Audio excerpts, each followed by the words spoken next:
All right. All right, boys. Time to rank / list all the movies that I watched last year in 2023. Oh yeah. All right. I guess I'll just. It's kind of more fun to go in order if they give the way they give it to you because it's the most like random order. Yeah, that's what I did on mine. Yeah. All right. So starting it off, 10 Cloverfield Lane, the random sequel to Cloverfield. It's in the same universe. I really don't know why it's in the same universe. It doesn't really make any sense. But it was great. Yeah. I actually so enjoyed it. It was way better than I thought it was going to be. Great acting. Like, intensity was great. I'm going to go with, I gotta go with an A tier on this one. Started strong. It was great. It was actually great. That ain't the one with Tough Night, ain't it? It surprised me. Lots of twists and turns. On the flip side, we saw 65 in theaters. Yep. And I'll tell you what, if it wasn't for you guys, I think I would have just completely forgotten that I saw this movie. Like, it's not bad by any means. Adam Driver, man. And I did like Adam Driver a lot. I think he needs to be in more movies. But like, it's kind of mid, you know. It's just kind of mid. I think you put it in C tier. I think that's exactly where it belongs. Exactly where it goes. It's just you're gonna have a good time if you hang out with that friend. C tier is like, for me, it's like very like middle of the road, right? It's like it's not amazing, but it's not like you wouldn't describe it as bad. It's just like I'm happy I watched it. No strong reactions either way. Exactly. Yeah, C tier is like I'm happy I watched it. I probably won't watch it again. Yeah, I feel that. 12 Angry Men. What a film. I need to watch this, honestly. What a film. So simple.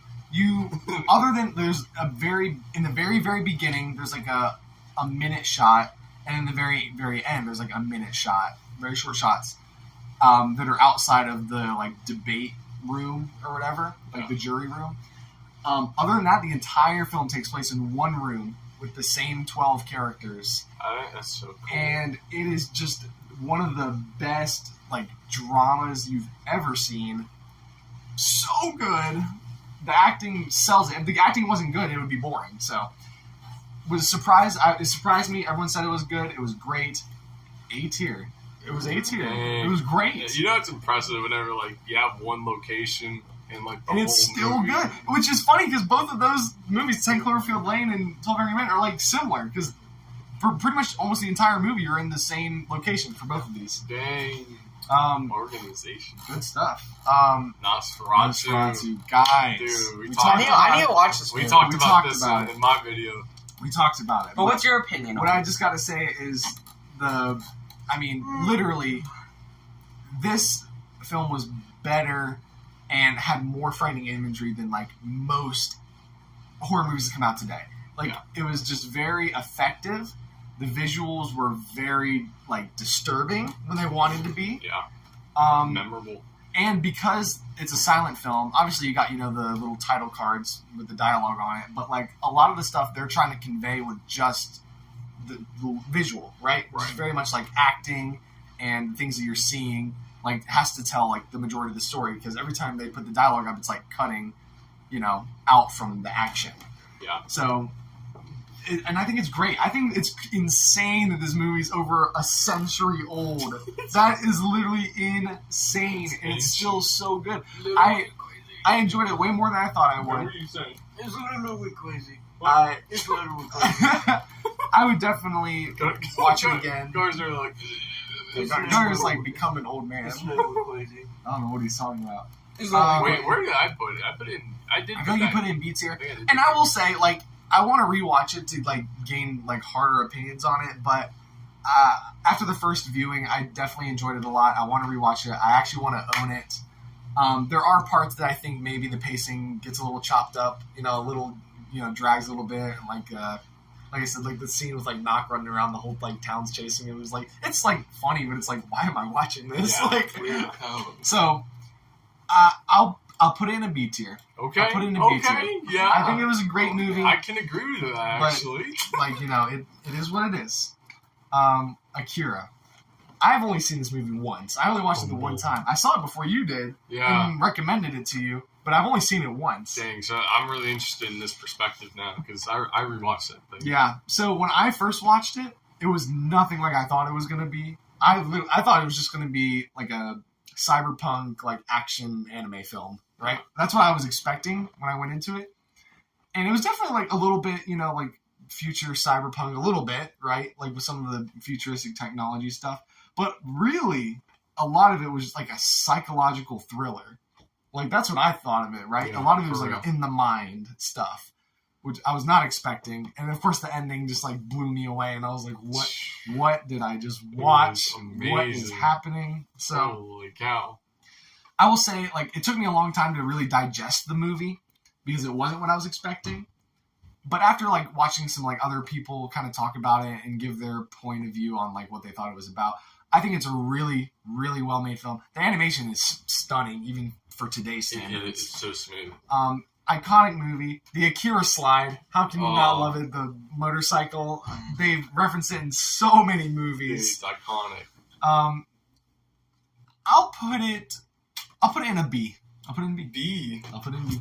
Damn. You know, because I will say, like, it didn't immediately click with me, and that's not necessarily a bad thing. And I have only seen it the once. Maybe if I rewatched it, I'd like it more. But, like, for me, B tier. That's pretty good. I'm very good. I'm pretty good, man. All right.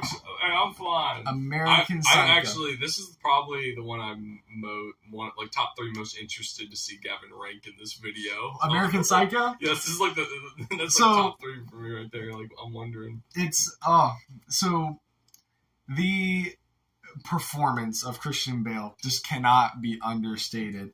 One of the best performances I've ever seen in any film ever. He clocked in for this movie. I'm so He interested to see clocked in. Christian Bale like steals the whole show, which is, I mean, he's the character you follow the entire time, right? You're looking at everything through his perspective. Sometimes you like hear his thoughts or whatever. But he's literally a psychopath. Like he has and he says it perfectly in the beginning of the film. Like there's only an idea of Patrick Bateman. He's really nothing but a shell of a man. The only thing that he cares about is fitting in with the other like rich snobby people and killing people. Those are the only things he cares about. He literally doesn't care about anything else. So he has to like put on a facade and like act more human than he feels like he is, which is already cool. But it's also like it's like a dark comedy. Like, and it's also kind of like this satire kind of on like big business, like upper class people and the way they view the world and other people and all this other stuff. And it's very clever, and it's based on a book, and the author of the book actually loves the movie. that's a good sign. So the only thing that holds it back is there's a lot of scenes that were like it's very over the top that I didn't love. So, but it's also so good. That's why I was so interested. I can't say it's perfect. I know you have like polarizing. Yeah, like thoughts. there's parts of it that I'm just like why is this in the movie? But then there's other parts where I'm like, this is one of the best films I've ever seen. It deserves an A at the very least. I can't put it lower than A. Let's go. I can't put it lower than A. It's not legal. This is not legal. Legally, I'll be The arrested. police will catch me. Baby Driver. Literally just watched this like 2 days ago. Oh crap! With Megan, This but is a recent. dude, what a good movie! Like I was expecting like just the average action film, right? Like that's what I was expecting. Like whatever, it's an action film. You can just throw it on and like have a good time and then never remember it again. Right. Dude, not the case. Let me tell you. It was so much fun. Extremely stylish. Apparently Edgar Wright, like that's the kind of movies he does, is just very stylized type of movies. Apparently he made the Scott Pilgrim movie. Ooh. He was the director for that. Wow. I didn't even realize that. But yeah, so Baby Driver, not only great action scenes and great like driving like car stunts, like actual like from stuntmen and everything, like they just look awesome. Right. It's stylish, right? The main character is awesome. He's always listening to music and like he has to be like in his zone when he's a getaway driver for like heist people, right? But he's also like a kid and he's like younger than everyone, but he's also like the best driver that like anyone knows about. So he's just the driver. He's like jamming to music. He's like whipping around corners, dodging the police, dodging the SWAT helicopters and stuff. And like it's great, but also you learn more about him as a character. He like gets into he starts to have feelings for this side character, this girl. but then he's trying to balance like, do I really want to continue this life of crime? Like Spider-Man I could put some people in danger. How do I? But then he's like, how do I get out of this? Because that's not really something you can just leave. Once you're in the life of crime, like you're in it. So it was actually pretty good. Yeah, I enjoyed it. I would highly recommend the film. The film. I would have to rewatch it to see if I would put any higher than a B. But at least a B. Okay. Because it was very good, and I enjoyed myself. See, what we found with, like, the last one, and I think what's probably going to happen here is that, like, you actively seek out good movies. Like, we both do. And, like, on occasions, like, whether it's, like, with family or something, or just, like, a random, like, going to see a movie in theaters, like, most of the time, you kind of know, like, that you're looking for something good. So that's why sometimes, like with these lists, a lot of them are ranked, like, really high. I think that's what kind of happens. Yeah, well, exactly. Like, for Baby Driver, like, I remember seeing commercials for it, and I think it looked pretty cool. But I wasn't expecting anything great. But I thought it was pretty great. At the very least, it was memorable in a good way, right? That's more than, like, a C tier. A C tier is, like, I'll watch it. Sometimes it'll be forgettable, or I'm just like, I don't remember much about it, or whatever. Like, I can say I'll remember it because there were some cool parts about it. That's exactly how I felt when I was ranking stuff. Is like being up, like those are things that stuck with me one way or another. Exactly. Now that being said, Blue Beetle. Man, do I feel bad for this movie, dude. I actually feel bad for this movie because I think, and I knew about this character from the comic books, like before the movie, and I think the character is so cool. He's a great, like, superhero, right? He's unique. He's got some, he's got a cool look. He's got some cool powers. His whole origin story with, like, melding with the Beetle is very cool. And I think the actors in the movie did a great job. The problem is I think that because the DC universe is going out the door, right? People stop caring. And people behind the movie kind of find out, it's like, it's not as important, right? And they're not going to push it as much. I remember seeing commercials for it, but when it came out, I literally don't remember seeing it ever again. Literally, or no one talking about it. And I feel bad because I think the movie is fine. I think it could have been better in some regards, maybe as far as, like, the writing and the plot. But the characters were fun. I like the characters. I like the superhero. There's some scenes in the movie that I thought were cool and well done. There's, like, a villain in this story. Not the main villain, but one of the villains that helps the main villain is actually pretty interesting. And has, like, a cool character arc throughout the movie. Yeah, that's rare. Like, there's some good stuff in this movie. But again, I think it's really brought down by the fact that, out of its control, the DC, universe is literally about to just nuke. So, like, because of that, it really never had a chance. Right. So, I feel bad. Not a bad movie by any means, but it's C tier. Like, I can't justify it any higher than that. I could see that, honestly. I haven't seen it, but that kind of makes sense. Yeah, it's sad. I wish it was better, but... What's that? What's the next one? So I think this is Close Encounters of the Third Kind, if I'm not mistaken. Let me talk about this movie. I've been waiting to talk about this movie for a hot minute. But okay, so I love alien movies. I love UFO movies, alien invasion stuff. I'm just there for it. I love extraterrestrial movies. Like, you just say that that's what your movie's about, and that automatically will make me more likely to watch it. Right. So, Steven Spielberg, right? People love this movie. There are people who love this movie. Oh, it's a great movie. Steven Spielberg, alien movie. I was like, oh, well, hole in one. Ace in the hole. I love this movie. Dang. The movie was, like, made for me, right? I watch it. Let's start with the good. Oh, no. So let's start with the good. Oh, boy. Here's the good. Obviously, the music in any Spielberg film is going to be great. You already know. It's going to get you in that Spielberg mood, the magic, the immersion, the wonder. Music's great. I can't complain about it. I have to recognize that. I also have to recognize the special effects. So good. So good. Every UFO that's in the movie, they built a model of in real life. And so they, practical effect, right? They literally built all of the UFOs, and there's multiple ones, including the mothership, which is huge. And you should actually look it up. It's actually really cool. The life size, the model they used is very big. Right. And they would put it in the film, of course, use some film tricks and everything else to make it look bigger than it was or whatever. But just the special effects were great, mesmerizing even. Like the UFOs looked awesome. That's it.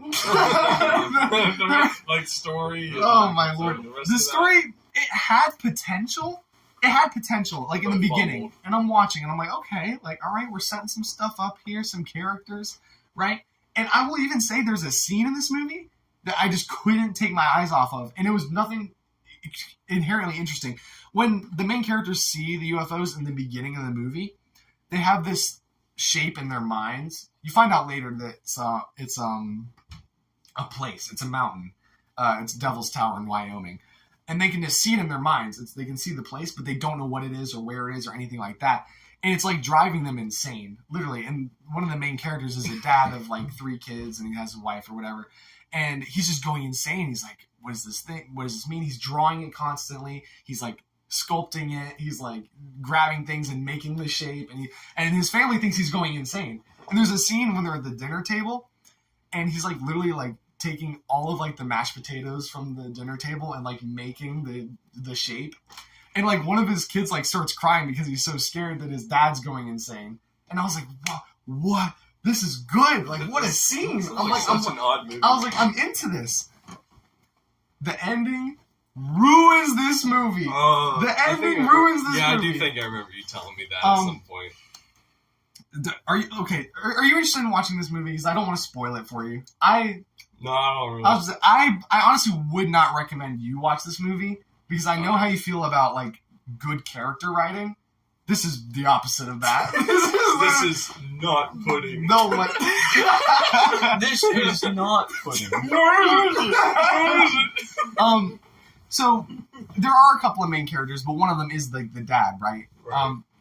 And you think it's like all building, right? It's all building, and we're gonna have like this cool like character moment in the end, and he's gonna like win his family back, and he's gonna see like the UFOs because his family never sees the UFOs. He's the only one that saw them, and so they all think that he's lost his mind.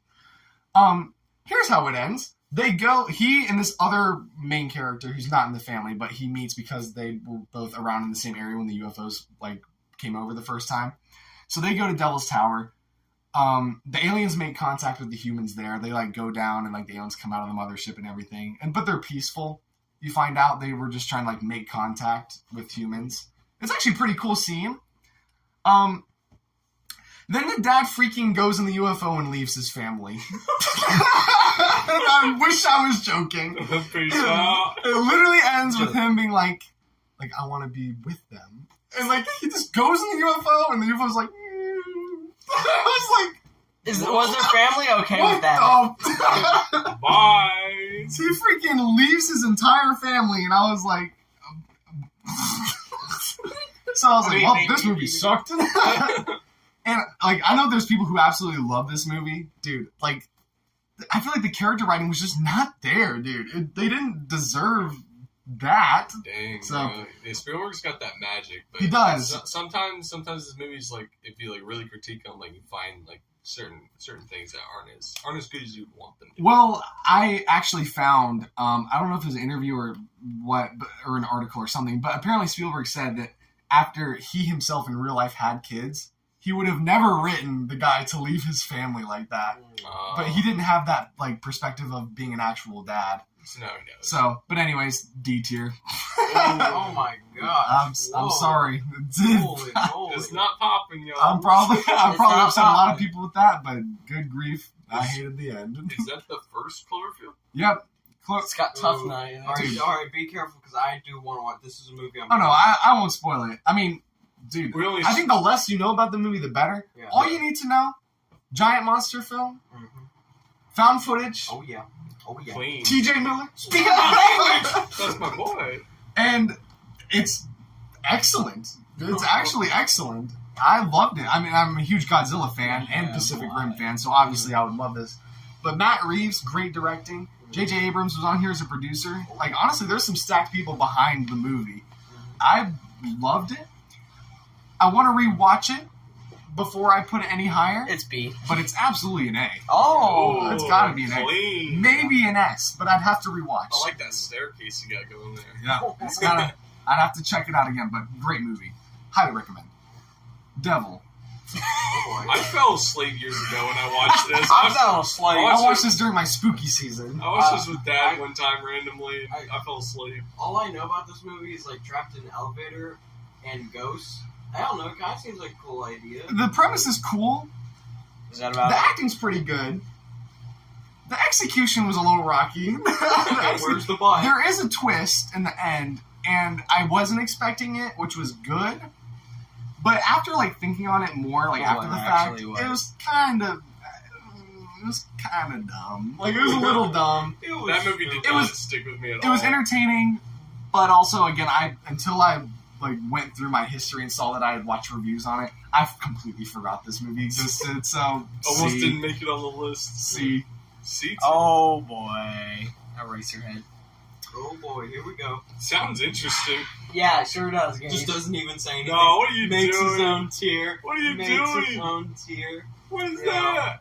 No, it changes the. Yeah, Here we you're go. changing F right now, You have to hit the X, the top right there.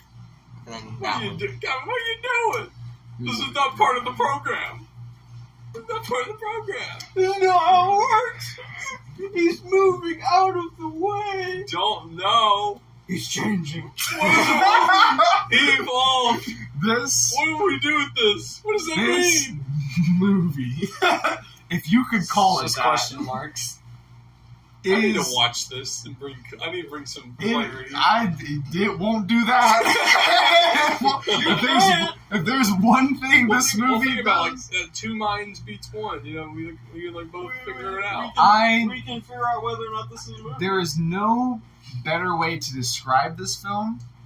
I don't even think there's another way to describe this film other than it's basically like watching someone else's nightmare on screen.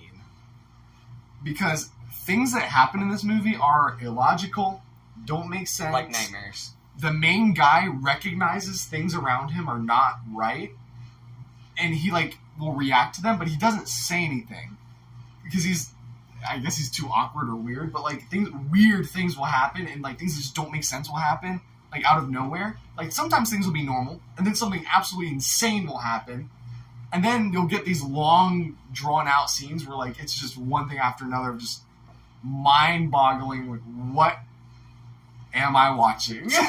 Wait, And the guy's just like, he's just there. Like, there's no way to describe it. There really isn't. I can't rank this movie because I just don't know what You don't it know is. where I don't know what it is. What's this thing? What is it? Did I watch this? What is it? Is this a movie? And I will say, though, I don't know if I'd use the word scary to describe it, but I will say it is one of the, if not the most disturbing film I've ever seen. Yeah. Because you talk about disturbing imagery, it's got it. Is there any reason why it's called Eraserhead? Believe it or not, yes. But if I tried to describe it to you, You wouldn't. it wouldn't make sense because it didn't make sense when I was watching it. Go ahead and change F back to its original color, by the way. Oh, what was it supposed to be? Light blue. Lighter blue, I guess. Oh. That light blue. Here? Yeah. There you go. Oh, sorry, guys. Yeah. There you go. Sorry, you're about to ruin the experience. No, I literally can't rank this movie. This is not a joke. I can't rank this movie because I really don't know what it is. It's a movie you want to watch if you just want to like see something that is disturbing, illogical, and if you ever want to like watch a movie that makes you feel like you're having a nightmare, right? Because when you're having a dream or a nightmare, things just happen and you don't think about it. But if you like remember the dream, you'll think back and be like, that didn't make any sense. Like, or like, how did this lead to this? Mm-hmm. Right? It's just like that. That sounds interesting. I might have to give it a shot. Oh my gosh. Yeah. So I watch at your own risk. All I've This is seen. a movie you watch when you want to be disturbed. Yeah. The Or one thing like, don't go into this expecting to make sense of anything. The only thing I've seen It's an experience. It's more of an experience. Experience. I've yeah. only seen that weird baby thing. So So the next movie, I forgot to put this on my list to rank. So I guess maybe I could be a little more helpful in this one. Everything, everywhere, all at once. I mean, I think you liked it more than I did. we heard nothing but amazing things about this movie. It won Best Picture when it came out. I didn't even realize I that. did not know that either. It did.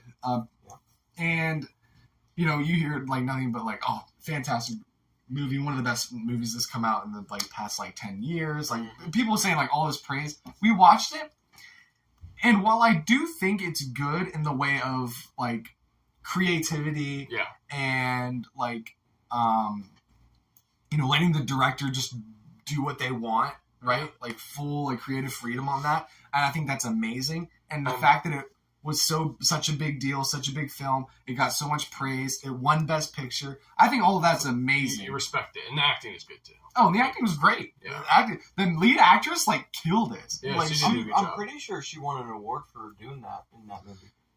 And she like definitely like absolutely killed the role. And it was funny. Like there was scenes that were like really funny.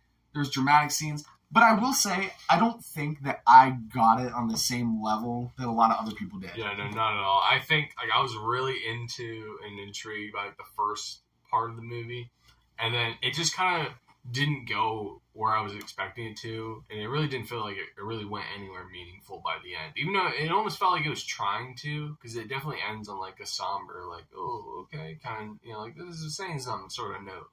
But I just didn't really feel it, didn't vibe, I didn't understand it. And I don't know, I feel like the movie kind of like falls off a little bit towards the end. I'll say this is actually kind of hard to rank because it could be like a rewatch. Like maybe, yeah, definitely. But here's the thing: is like if I were to like put my own like personal like whatever bias in, like I almost want to put it here. Oh. But at the same time, it's like this is a memorable movie. Like I will say, I do remember this movie because of how just insane it is. Honestly, I like that you put it there. I actually think I would agree. I probably would have put it in C as well. I know it's like a C, but it's like the top of C, right? Okay, because again, like I remember this movie, and I appreciate all that it stands for. But it's just not breaking into that upper echelon. It's almost like what. It's almost like what the creator was trying to be, right? Like what it was trying to stand for was originality in Hollywood, but making a big deal about it. I'm going to give it the top of C. I feel like a lot of people think that's harsh. It didn't quite click with me, but I will say it was very memorable, and I appreciate everything the movie stands for. So. Nice. The Exorcist. Oh boy. Cool poster. Dude, let me tell you, that poster and that scene, just something about it just gets me, dude. It's filmmaking excellence. I mean, it's The Exorcist. People love this movie. It's been called the scariest movie of all time, which I wouldn't call it that. Maybe if I watched it when it first came out. What would be yours? I don't know. That's a different discussion for a different day. Is it Eraserhead? But The Exorcist, I think, is probably one of, if not the most realistic, like interpretations of like a demon possession in a movie, like ever put to film. It was very much like, and I was telling you this, I think last night, where I think what so many other horror movies were inspired by this film, and they just couldn't get it right because they made like all the demon possession like antics like way too theatrical, like way too much like it's a big show. And like, let's make a big deal, and it's all like very theatrical, very much like in your face. The music's swelling and going crazy, whereas like this movie like kept it grounded, right? Mm-hmm. It felt real in the way that it wasn't like I was watching a movie. It's like if I'm watching an actual exorcist, like an exorcism happen, it would probably look something like this. Yeah. And of course, along with that, the acting was great. The special effects were really great. I respect this movie for all that it is. I can't believe that more movies haven't gotten it right in however many years. This came out in 1973. Like, come on. That's wild. Like, so many movies have just gotten, like, everything about this movie wrong trying to recreate it. So, I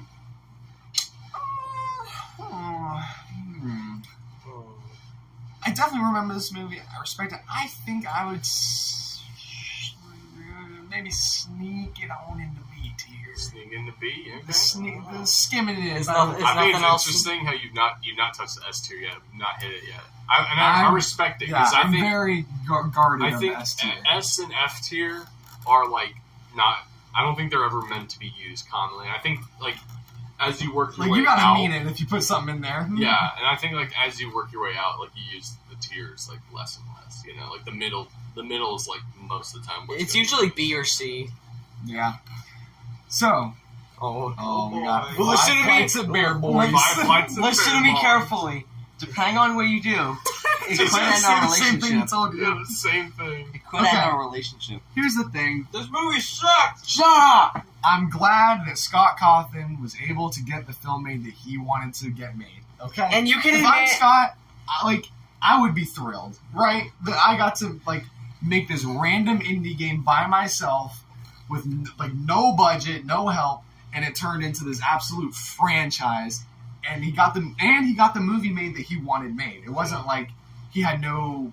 They're like, okay, well, let's use the rights, sign over the rights, and that was it. It was he was a big part of the creative process on this movie, and that's great. And also, this movie, if Scott wasn't smart, this would have became the Banana Splits movie, which is we're thankful it wasn't that. So.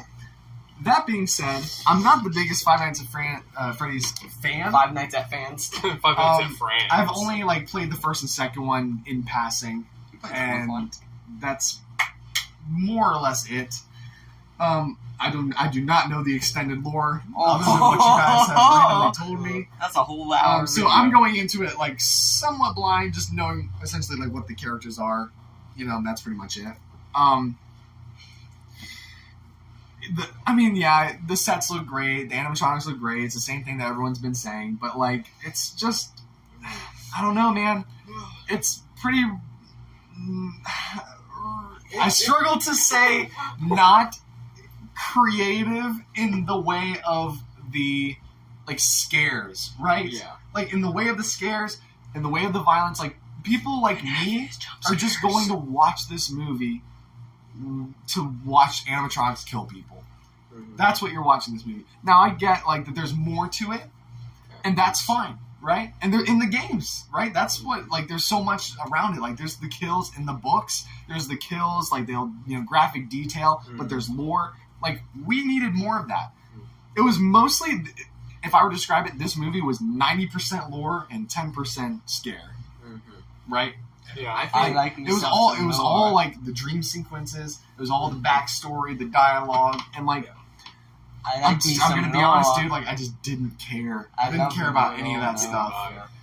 And it was the best part of the movie was when those random people broke into the pizzeria and then they all got killed. Not that was really the best part. Bro.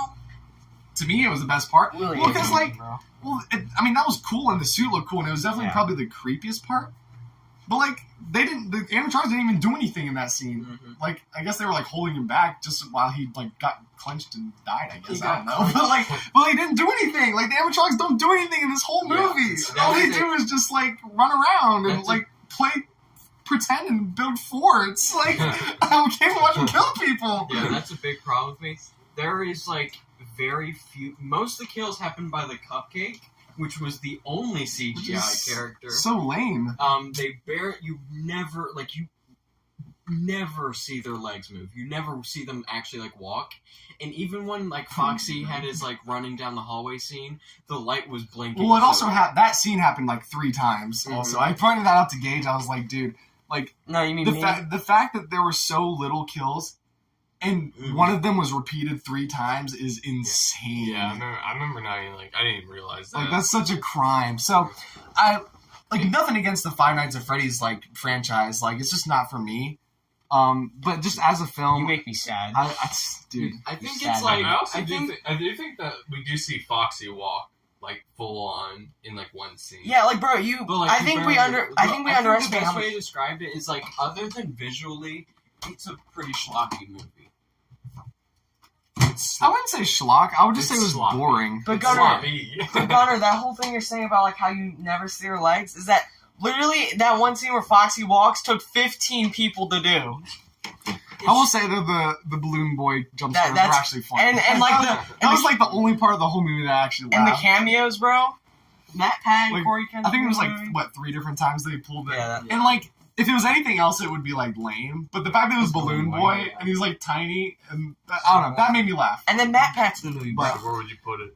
C tier. I can't put anything else. Wow, he put it higher. Yes, than yes, I am accomplished. You put it higher than I did. That should definitely be. I don't know.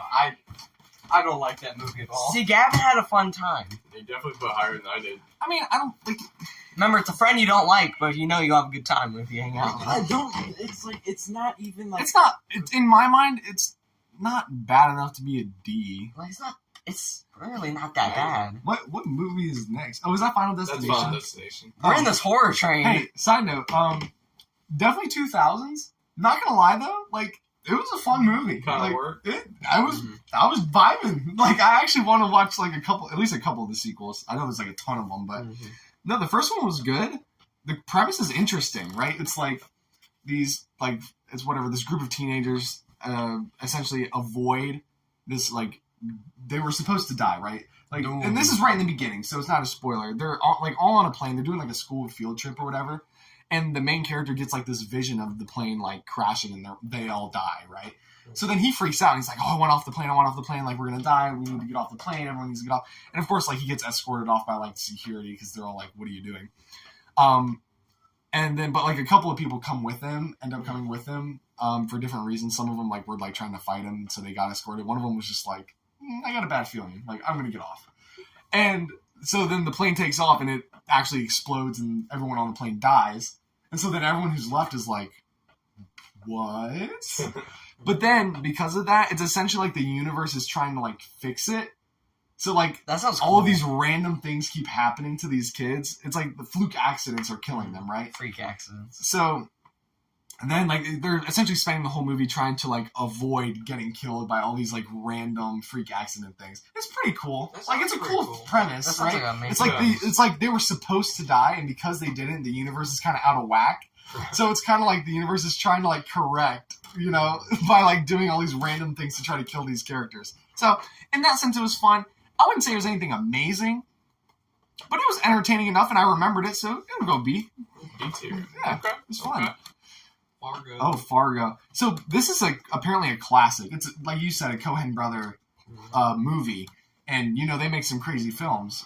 I gotta say though, like even though it's a classic and people love it and it's iconic for a lot of reasons, there's a lot of iconic scenes. The whole deal where like they all have like the accents and everything. They all have like these like really strong like North Midwest accents, like Canadian accents. Yeah.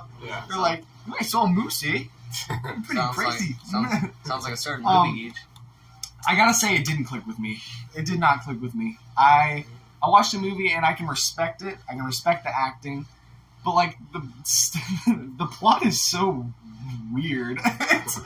It's essentially like a kind of a murder mystery, but like it centers around this main character, one of the main characters who's like in over his head, but he's also like.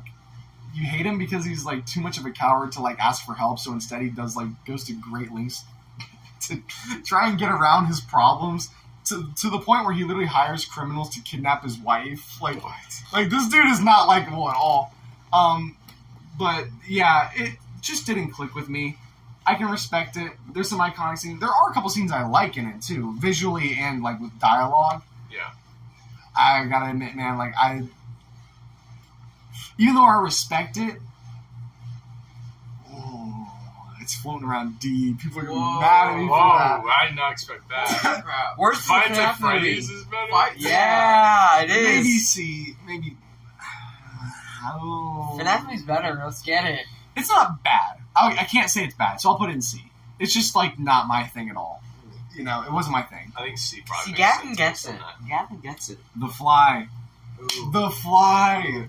You seem Dude, to like this one. I didn't know anything about this movie other than the fact that, Jeff Goldblum becomes Fly. No. That's all I know about the Gold movie. Jeff Bloom. But, dude, the whole process, so good. I think you would like it because it reminds me of The Thing a lot. As far as, the effects. It's all practical. It's all, very creative, body horror stuff.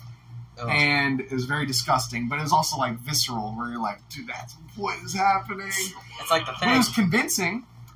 Jeff Goldblum is a great actor, amazing actor. We love him. I feel like he also plays the same. He just plays himself in every movie. He's just the eccentric, smart guy, right? In every single movie. Same thing with The Fly. He's essentially created a teleportation device with 2 pods, and if you put something in, it'll be transported to the other one.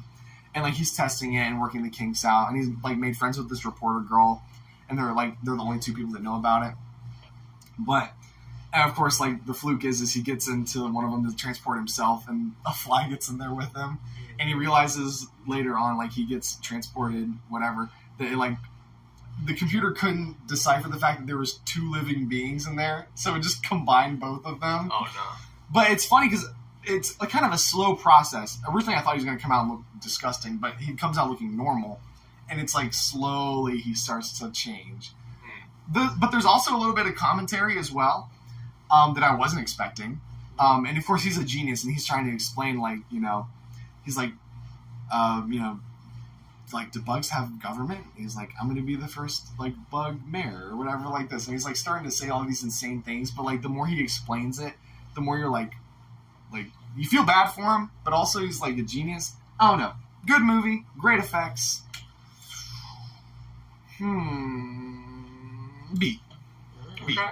B. I'm gonna watch that. You should, if you like The Thing and, like, especially, like, the effects of The Thing. Is so gross. Like, body horror, like, practical effects. It's all of it's in it. Okay. And Jeff Goldblum's great, so.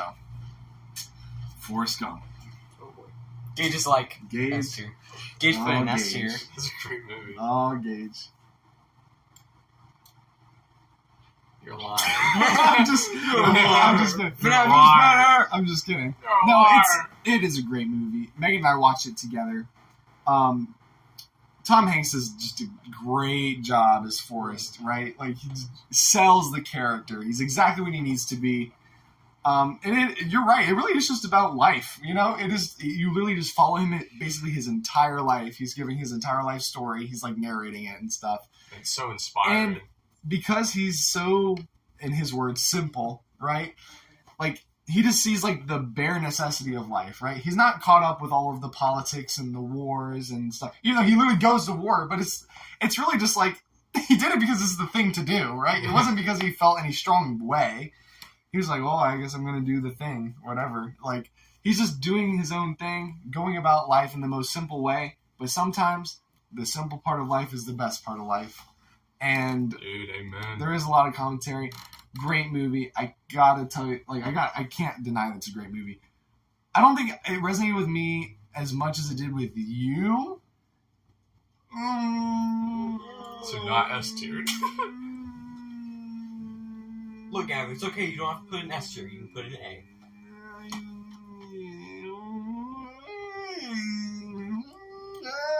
B. Top of B. I'll put it in the top of B. Okay. Like, it's. I'll kill you later. It's a great movie. It just didn't quite click with me on the same way. I think like all of the implications and the commentary in the movie is great, but I don't know. It just didn't speak to me on the same level that it did to you. Bro, that's just what it comes down to. I'm starting to wonder if we're ever going to get an S tier here. Oh, I'm well, waiting for it. It's funny you mentioned it. Godzilla -1. Really? Dude. I mean, I'm literally... Oh, don't even get me started on the Godzilla theme they've used since the first movie. But, I mean, you guys know me. I'm a huge Godzilla fan. This movie's great, dude. And as a Godzilla fan who owns every Godzilla movie except for 2, 3 if you include this film, when it comes out, I'm getting it on Blu-ray. Maybe even 4K. Yeah, I've seen pretty much all of the Godzilla films, movies, whatever. And they're like... There's essentially 2 different kinds of Godzilla movies, I find. There is the majority, which is just cheese, action, big monster break stuff, and I love that. That's most of Godzilla movies, and I think that's fun, right? Coming up with the creative Godzilla versus whoever monster, right. And seeing the design, seeing their powers, seeing like what they can do against Godzilla, seeing them fight. Like, I love that stuff. And then there's the other side, which is a lot smaller of a list, but it's the Godzilla films that are trying to, like, say something and be, like, more of a quote-unquote film than just like a film. Than just like a cheesy, action monster movie. But this one is a film. This is definitely one of those. You said it's, like, top 3 of the Godzilla I movies, love the right? original because it's like that. I particularly love the original. I do love Shin Godzilla, which was also like that. That baby thing was weird. I love this film. I also do happen to really love the like King of the Monsters and Kong vs. Godzilla, but those are more like the action movies, right? So it's more about that. I love them. They're probably my top 5 or 3 movies in the Godzilla franchise, but this one is so good because it actually makes you care about anyone other than Godzilla in the movie. Because even in some of the best ones, like, I would argue you care about the humans in the original Godzilla film. But, like, in pretty much every other Godzilla movie, you don't care about the humans. Like, you just don't. Like, sometimes they'll, like, attempt to give them something interesting to do or say or have or feelings for whatever Godzilla, whatever. Most of the time, it's like, I don't care, bro. Like, Godzilla just kills them anyway, step on people. But in this movie, like, you just care about them, dude. You care about what they have to say, what they're going through. I think the idea of having the main character be a kamikaze pilot who chickened out, brilliant idea. That was really good. The second I found that out in the beginning and, like, realized what he was saying, or, like, when they're on the island and he's like, oh, your plane looks fine. Like, he's, like, kind of sussing him or whatever, and you're like, oh, like, he was supposed to die. Immediately I was hooked. I was like, that is compelling. That is. And they explore it. They actually, they don't just leave it at that. And, like, what effects that has on him, his family, how he views life. How everyone else views him. Right? And then Godzilla is, like, the kind of juxtaposition of, like, the oppressive force of life. Right? Like, he is the disaster. He is the thing that can destroy Japan again. It's right after World War II, so that's fresh on their mind, right? And he's like, instead of getting our butts handed to us again, instead of our country not caring about us again, instead of me throwing my life away, you know, that probably wouldn't have done anything. It wouldn't have done anything. Kamikaze pilots died in World War II, and it didn't mean anything. He's like, I'm going to fight for something else that I care about, and I'm actually going to try. And, like, it was just so good. And, of course, Godzilla looks great. And $15 million budget. They destroyed it. Dude, the atomic breath scenes. And it's actually, like, powerful in this one, where, like, they're like nukes in and of themselves. I always love, like, whenever he breaks out the atomic breath in any Godzilla film is always a highlight for me. But, dude, they just put it on a next level. The whole freaking, like, beam, and then it's, like, explosion. Oh. People are, like, being blown away behind him. Oh, dude. It's S tier. It's S tier. That's so good, dude. Godzilla minus one is S tier. Yeah, you dropped your phone. No, I put it there on purpose. Let's go. Honestly, I vibe. I put Fantastic. it in A, I think, but I really can't fault the S tier, man. That's what like movies should strive to do. I know, literally. Like Marvel's has no. And I knew, and it was literally a foreign film about a giant monster that had a $15 million budget, and it was one of the best, if not the best film of the year for me. Also, how did that happen? I also saw absolutely no marketing over here for it. I saw a trailer. Well, I mean, that might just be me because I get recommended Godzilla stuff. Yeah, that's your thing. But I do remember seeing a trailer for it. Man, I need to watch this movie. Great. Highly recommend. Malignant. This is technically a rewatch. This is a rewatch. We watched it at my bachelor party, which was so funny. I only watched it the one time though, but it stuck with me, which automatically makes it like better than a C. Yeah, right? it is memorable. And I found out, so James Wan made the movie, right? And he's like a rock star of horror movies. Like, he kickstarted the Conjuring universe, the Insidious movies, the Saw movies. Like, man's a rock star of horror movies. Yeah. And he knows how to make a horror movie. Like, don't get me wrong. I read in an interview, and I love this, and it makes so much sense for this movie. When he was making this movie, he had full creative freedom. You barely get that, right? But he had it. He co-wrote it with his wife, which I think is hilarious. His wife is actually one of the characters in the movie. She's a side character. She's not like a main character. But like, she's a character you see a couple times in the movie. And he said his goal with the movie was to, and I quote, create a movie you would find in the back of the Blockbuster shelf in the 80s. He's so successful. And I was like, that is what this movie is. Exactly what that movie is. Like, it's like the back of the shelf. Nobody's watching it, but you happen upon it. Like, this cover looks cool. Okay, it's like, it has that cult classic. And it's just like, absolutely insane. The movie is insane. And it starts off like kind of like a normal James Wan movie, right? Where there's like, okay, weird killings going on. It seems like there may be a supernatural creature, maybe a serial killer, something like that. And like the hook is like the main character is seeing visions every time this entity kills someone. Right. And she's seeing visions of it. And they're so vivid to her. And she's like, she goes to the police and is like, hey, I'm like seeing visions of this. I think it might be, like I'm actually seeing it. I don't know how, but like help me look into it. I don't want people to die. But by the end, it just becomes something so not like anything else. It becomes something that's more like The Matrix. So, just for the fact that it's just bat crap insane, I kind of love it. I don't know if I can say it's like a great movie. Yeah. It's one of those like self-aware movies. It's like, yeah, we know this is absolutely insane, but who cares? It's fun. So, Like a B movie. a fun movie is right. B. It's Fair a fun enough. movie. Fair enough.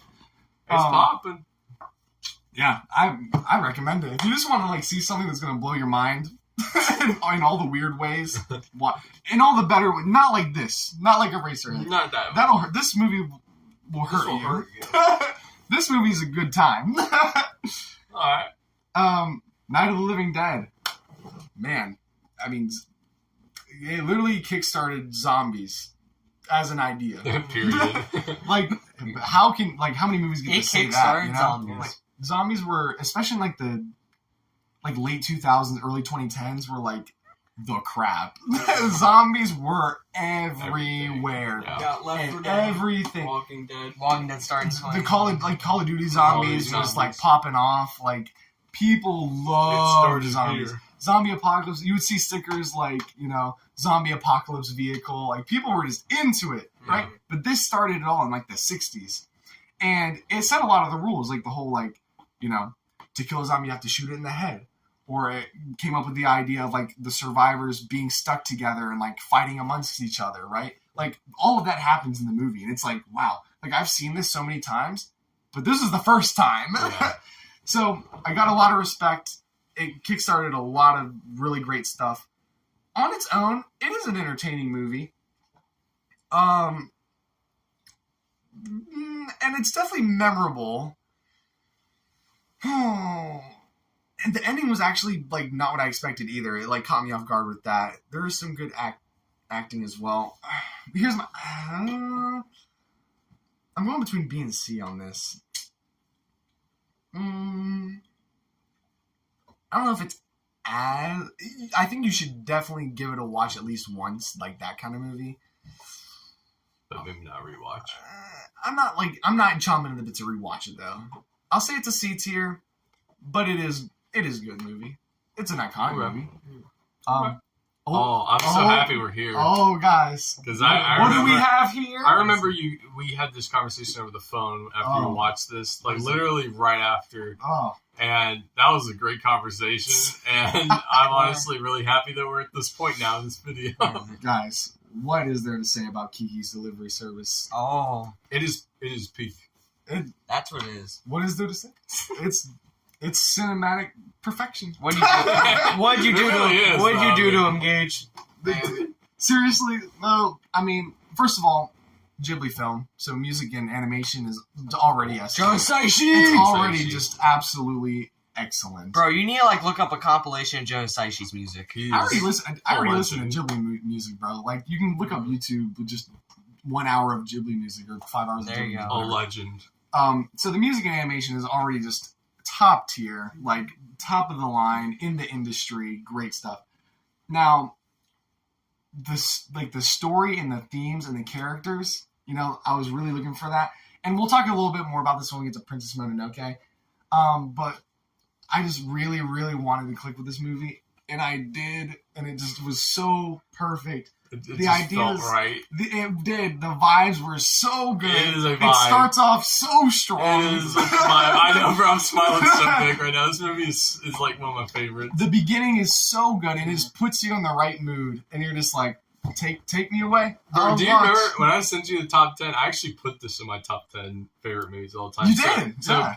Kaguya is my favorite Isao Takahata film. Right. This is probably my favorite Miyazaki film because it's Yeah. the only Miyazaki film in my top 10 like of all time. Yeah. And I mean, I completely get it. I completely get it. Again, like, it just puts you in the vibe. It has great, like, the themes of, like, burnout and passion, losing passion, losing purpose, maybe a little bit of depression. some friendship in there. Tombo is our boy. Tombo. I love that baby boy. Like, and in a lot of movies that try to do it, it comes off as, like, preachy or just angsty or whatever. Never in this movie. Never. In this movie, even though it deals with some potentially heavy topics, and it has some downer moments, it never loses that, like, hopeful vibe. That levity. It is, and how does it do? I don't know how it does that. Like, it's great. It's perfect. And everyone loves Gigi. And, like, Oh, and the fact that she's, like, a little girl and, like, kind of just doesn't really understand all of these, like, emotions and thoughts. She's just like, I just don't feel the same, and I don't know why. And it's like, dude, it's like, how many movies land that? This movie was balanced so well. It was. It could have easily been too kind of like dark and or at least uncomfortable, you know. But it's got that levity in it too. It is a vibe. That's the best way to describe it. It is just a vibe. Not only is it a good vibe, it's an S tier vibe. Let's go, baby boy. Oh, yeah. That is a film. It's popping, y'all. It's popping. Yeah, what a great movie. I want it on Blu-ray. So, I'd hook you up, bro. There we go. Oppenheimer. I want to watch this Saw movie it so badly. Saw it in theaters 3 twice. hour movie. Holy crap. And it doesn't feel like it either. Really? And that's a freaking miracle because it is literally a 3 hour long biopic with heavy narration. The script for this film probably looks like the Bible. Like, it is dialogue thick. Oh my gosh. But yet it somehow has, like, excellent pacing, and it doesn't feel like a 3 hour movie. And just, like, the subject matter, and even real life, the real life story, you know, is excellent. But, like, the subject matter is just so interesting and just so enthralling. And you're just, like, you're glued to it. You're, like, you really think it. You're trying to put yourself in Oppenheimer's place. You're like, man, how would I feel if I was him? You know, having to make these literal world-altering decisions. Like, it's too much for one person. It is. It's impossible. But he did, you know? And it's like, what was he thinking? What was he feeling? How did he feel when these things were being talked about and decided, when the bombs were dropped and, like, all of those people were dead because of him? Like, how do you feel? How are you supposed to feel? Yeah, apparently, in the, like, because we've been reading about the story, apparently he got so stressed, he would take, like, 10 cigarette packs a day. No, it was more like 4 a day. 4 a day, but, like... So... Yeah, he's, like, literally just, like, university teacher. Just got involved with, like, the atom bomb, like, freaking insane. Dang. It is. So, again, the real world story is very fascinating, but Christopher Nolan is just an excellent filmmaker. He was the perfect person to make this movie. All-star actors. There's all sorts of, like, big names in this movie. I didn't even know were in this movie until I was watching it. And I was like, oh, what? I was like, it's that guy. Like, what is he doing here? So, excellent film. Great acting. I can't consider anything less than an A tier. Wow. Such a great film. It's popping, y'all. It's popping. What's this? Pinocchio. Oh, Pinocchio. Yeah. That's a Guillermo good del movie. Toro's Pinocchio. That is the a good best movie. Pinocchio film. Yes. I think everyone... Better than the original Disney? Yes. Yeah, screw In that. the 30s? What do you mean? That movie is nowhere near as good. I mean, I'll give you the fact that, like, this one's, like, way more artistically, like, interesting. And like... It's more to the source material. It's more, like... It was way more about World War II than I thought. Like, when they were, like, freaking had, like, Nazis in the movie, I was like, wait, what? What am I watching? I think it's more in line with the source material. I think Megan and I actually watched it together.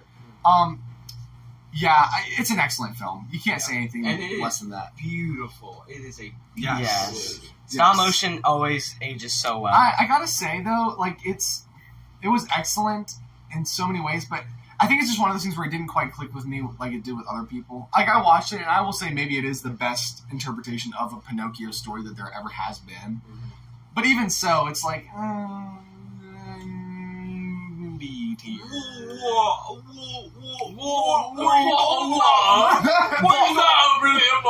away from me. What are you talking about, man? But I will say, like, for just like a side tangent, the original Disney 30s movie, the donkey scene, Pleasure Island. Nightmares? That's rated R. Is that isn't that actually terrifying though? Is that in the source material? Like, I remember watching that as a kid and literally like crying because it's so scary. Sell them. The kid's literally like turning into a donkey and he's And like he- screaming and he's like, "Help! I'm scared!" And then they sell them. Yeah. Like what? That's Like pretty- yeah, that's I was insane. I was scared too, honestly. Like you can't even tell me you weren't. Like that was literally terrifying. Yeah, I don't know. Just real quick, I really like the design of this, like the spirits and Gamora del Toro's. Oh yeah, The oh yeah. spirits look so cool. I mean, he's a great director and very creative They with that look kind of so stuff. sick.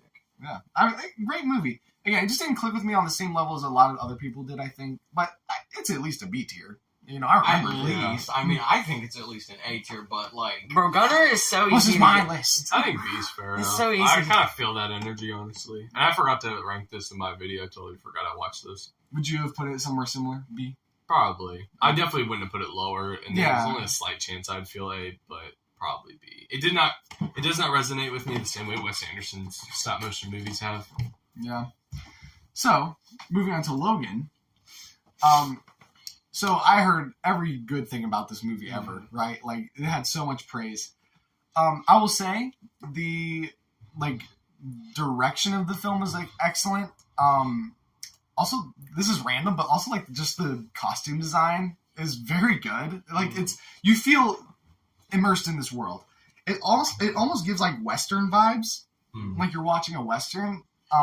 Only slightly though, but Hugh Jackman is amazing in the movie. I mean, he's great as, you know, Wolverine. We all love him as Wolverine, but he's excellent in this movie. It's rated R, so the action sequences, the fight sequences, they have weight. Oh my lord, dude. The man's like slashing arms off, like stabbing through eyeballs and heads and stuff. Like it is weighty, but also kind of awesome. So I love that. Oh, but you said you didn't like the ending or something, or like the connection with the girl. So I think the ending was good. And they like definitely the ending was good. I think the thing that it just didn't vibe with me as much as other people is I wish there was more. We got to see more of his relationship with X-23, or Laura is her name in the movie. But I think that's what this whole film was like really hinging on, was that relationship. Don't get me wrong, it was there and you saw it. I just wanted more. I just wanted more. You know, I was expecting more. So when it was there, but it didn't quite reach the heights that I wanted it to, you can blame that on my own expectations, whatever. Like, there was a movie you ranked yesterday where it was like, when it didn't meet your expectations, it like made it worse, right? Yeah. I would maybe agree with that with this movie. I will definitely remember it as a very good movie, but it doesn't get any higher than a B for me. ooh, That sounds right. You know, On vibe. Parasite though. Parasite, though? I mean, we are here with Gage has. Yeah, Gage introduced this movie to me. We watched it together. I didn't know what I was expecting, though. I do know that Bong Joon-ho, the director, the only movie I've seen by him was Snowpiercer, which was a movie. Let me tell you, it dealt actually with a lot of similar vibes of like classism and stuff. You know, upper class, lower class, distinctive between both, like tensions between both. And it, you know, carries over into this movie. Great director, I already know that, and I knew this was the first foreign film to win Picture of the Year, which is huge. So I obviously knew there was something special in this movie. And I think the themes were on point, the acting was excellent, and also just the vibe in the movie. Like, you're watching it, and I didn't know anything about the movie. All I knew was like these like, you know, poor, like lesser underclass people are kind of like start mooching off of upper class people. That's literally all I knew.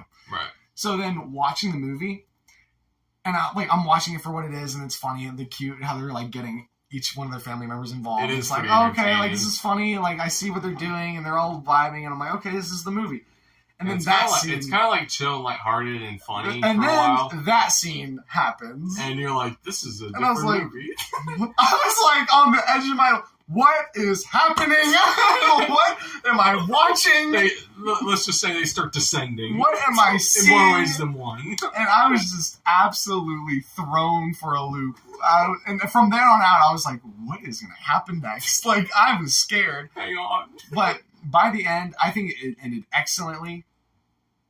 I mean, just wow. It was definitely like a wow factor film. And Bong Joon-ho, like, nailed it. So I gotta say, F tier. You gonna do A like I did? You gonna go somewhere else? I don't. I'm very reserved when it comes to A and S tier. I will say, like you. I think, okay, here's what I'm gonna do. I'm gonna put it at the top of B. Oh. But I will say that I think I need to rewatch it, and upon further viewings, that is the rewatch tier. I could be convinced to put in A because it was a very, very good movie. Okay, fair enough. Fair enough. That's what I'll say. Good Will Hunting's next, though. Oh, it's Robin. Any movie with Robin Williams is great. I'm very biased with him. Like, he's in like my top 5. He's honestly like my top 3 best actors, personal favorite actors of all time. He just has magic, right? I think we talked about it. Yeah. Like, you just put him in a movie, and the movie just changes. You know, like, because he's so good. He's, like, excellent, like, improv. Like, he improvs all the time in his movies, and people just play off of him, right? Because he just knows what a scene needs, right? Yeah. If it needs a laugh, if it needs a serious moment, right? Like, he just knows, and, like, actors just play off of him, or they'll write around him, right? Right. Or, I don't know if I told you this, but did you know, so in the very end of the movie, when Will Hunting left him the note and he left, and he says, he looks at the note and he's like, I'm going to see about a girl, and he says, Stole my line. You know, son of a gun stole my line. That was completely improv. Yeah, Gunnar mentioned that. It was completely improv. It was not in the script. He was just supposed to look at it and smile and like kind of chuckle and then go inside. But then Robin Williams says that, and Matt Damon and Ben Affleck are like, oh, that's great. He's like, why didn't we think of that? Like, that's great. So then they kept in the movie, honestly. It was such a perfect ending. It was. Such a beautiful It was. And it was completely not in the script, but then they were both like, that's why we wanted Robin Williams in this movie. So. It's magic. He made it better. It's fantastic. It's an excellent movie. It's an inspiring movie, honestly. It is. I mean, it's very much like, as you said, like, it's an inspirational movie. It's about a kid who, like, is smart and has so much potential, but, like, he doesn't reach it because he, like, just doesn't believe in himself. Like, he doesn't see the point in going, like, and trying and all this other stuff. But then he meets this guy who, like, meets him where he's at, essentially, and he's just real with him. He levels with him, and he's just like, hey, man, like, you think you're this, that, and the other or whatever, but, like, you're really smart and whatever this, and, like, let me tell you how it really is. Like, yeah, it's like, once Robin Williams was dropping the F-bomb, I was like, oh, I've never heard him say that. Dude, I gotta put an A. Damn, let's go. Honestly, I would realistically probably put an A too, but I need to rewatch it eventually, so I'll put it in B just to be that way.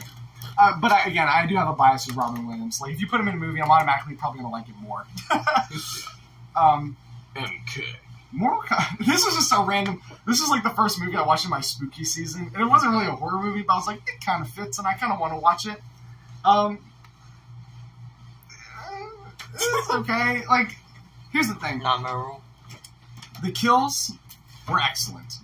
The kills, like the fatalities, if you will, in the movies, what were great, as to be expected. You know, it's rated R, so like, please let them be good. Like, it's literally what the games are made out of, you know? So the kills were really fun and creative and, like, you know, over the top. Love that. The first, like, 15 to 20 minutes of the movie, extremely good.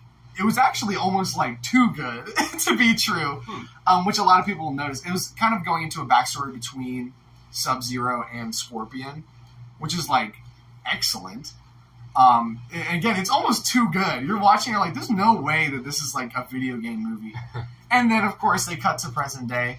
And the biggest thing that I think they dropped the ball on was making an OC be the main character. Oh, no. An original character that doesn't exist. Based off of a game that has literally so many interesting characters. And you couldn't pick one. You had to make up a random everyman to be in the main role. It was so lame. So that was the biggest like L of this movie. I think was like, let's just make like a random character. Like, why? Like, I didn't get it. It wasn't necessary, and it made the film worse because of it.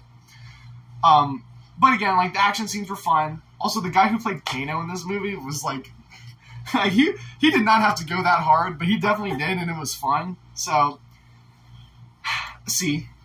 It's C. Whatever. Princess Mononoke. So right. We had a nice, deep conversation about this movie. Oh yeah, yeah. And I did even in that same conversation say like maybe this is a movie where like I need to rewatch to like get more out of it. So it goes in Miyazaki's movies tend to be that way. Yeah. They're like fine wine, as they say. It gets better with age. So, of course, you know, Ghibli film, so music and animation, top tier, like industry leading stuff. Yeah. I can't deny it. No one can. I love the idea of this movie. I think the idea of, you know, your main guy, Haku, was that his name?